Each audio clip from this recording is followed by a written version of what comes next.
Hi, so I'm Adrian, and for my literate practice, I decided to talk about pitch differentiation as well as vocal exploration because I think that they're intrinsically tied together, especially when you're starting out at such a young level. And I'm currently placed at Colchester Elementary School, so I work with pre K through second grade students. So we are at the absolute baseline of learning how to do these things. And it definitely had to force me to step back and really think about how I'm breaking everything down so that I can get these kids to be at the level that I need them to be.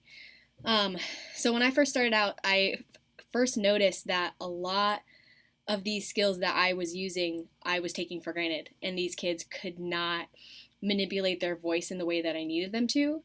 And my clinical professor told me that a lot of that was due to the fact that kids just aren't singing at home anymore. There's a lot of like video games, and they're not exposed to music in the way that they traditionally might have been, either through things like, I don't know, Blues Clues or like folk singing or traditions passed down through the family.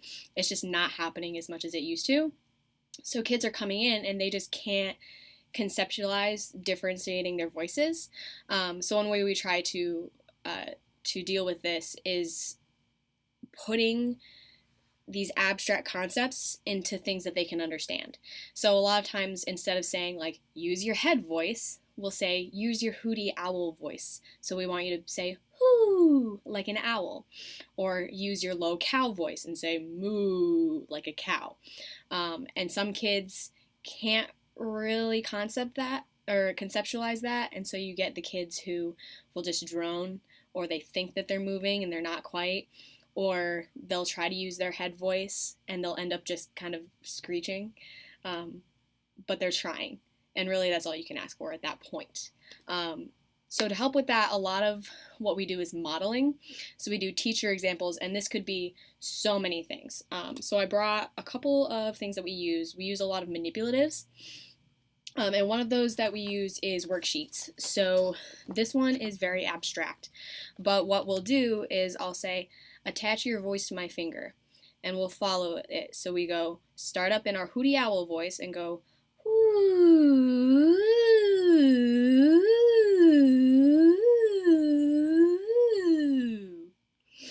And this one is kind of abstract, so kids don't necessarily get it. So what we'll do instead is we'll put it into a concept that they know. So this one has a dragonfly, and obviously dragonflies are going to fly up, and that's to simulate your voice going up as well. So I'll say, attach my voice to your voice to my finger. Ooh. And that's to symbolize that he's flying. One that I really like to use is the snowflake, because everyone knows what a snowflake is. And I have found that getting them into their low cow voice can be really difficult because they're super small, so their voices are naturally higher. So this is a good way to get them into that low register where they're thinking, oh, a snowflake starts from the sky and then has to fall down, so my voice is going to start in the sky and then fall down. And it'd be the same thing. Follow Mr. Snowflake. Woo! And we have a bunch of examples in that way.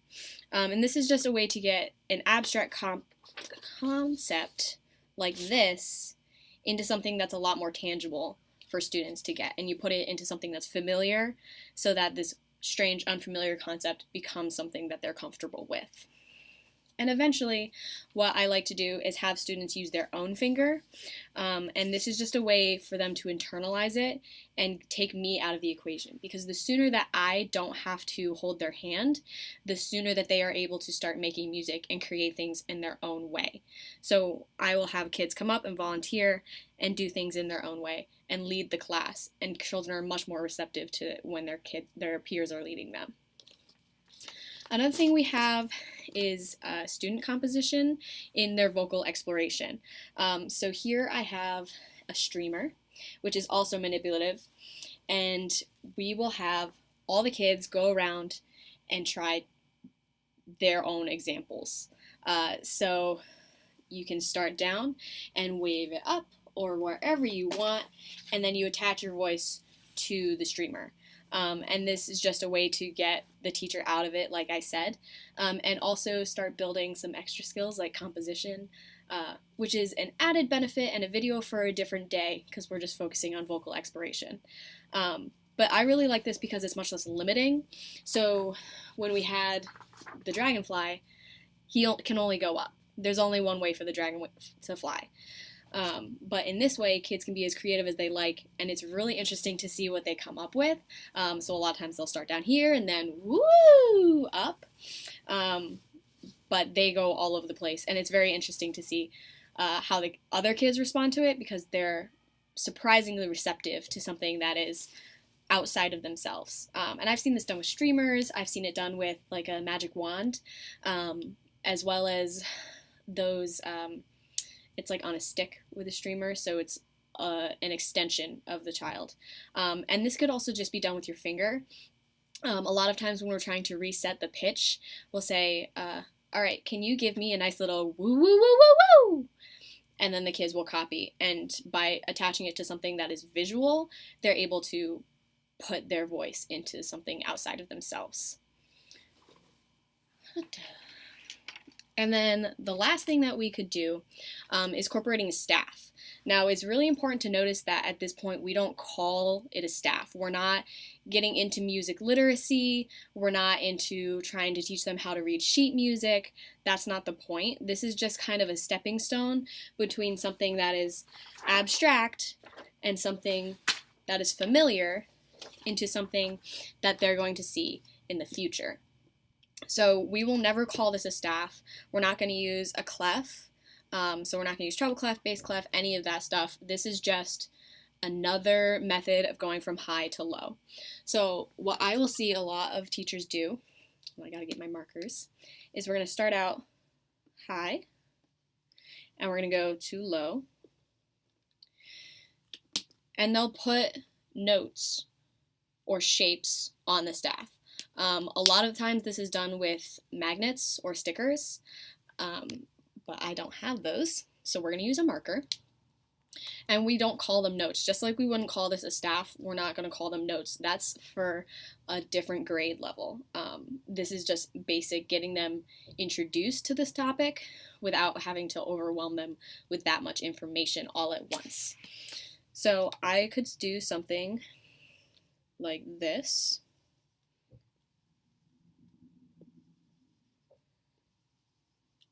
And then say, have the students follow my marker or my finger as we go through.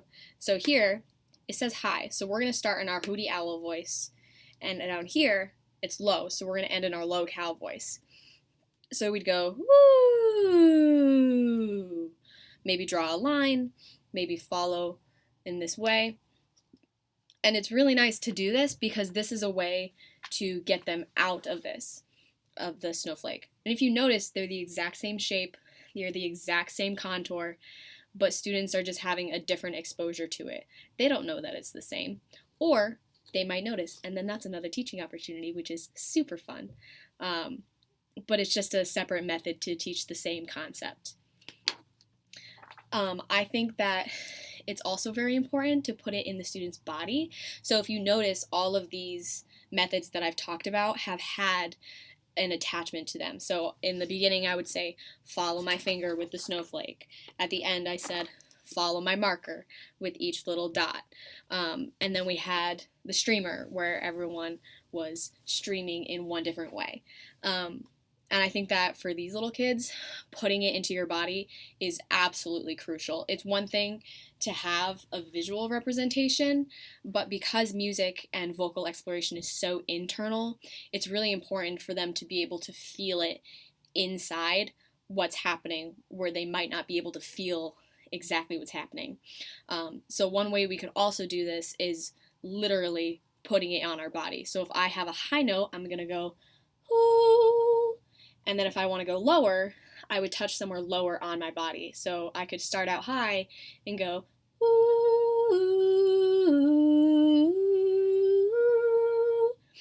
And that's a simple way that they can internalize, oh, if it's high, I should probably put it somewhere up higher. It's also a good way to get them to start identifying new places in their range. So if I go, a lot of kids will automatically go, hmm, because they recognize that that's what's supposed to come next in their body.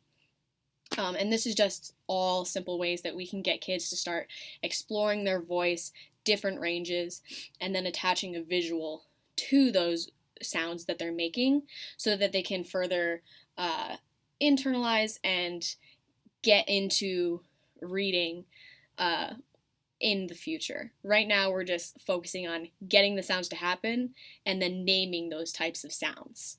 Maybe not in the traditional way, but in a way that makes sense for the kids. So, thanks.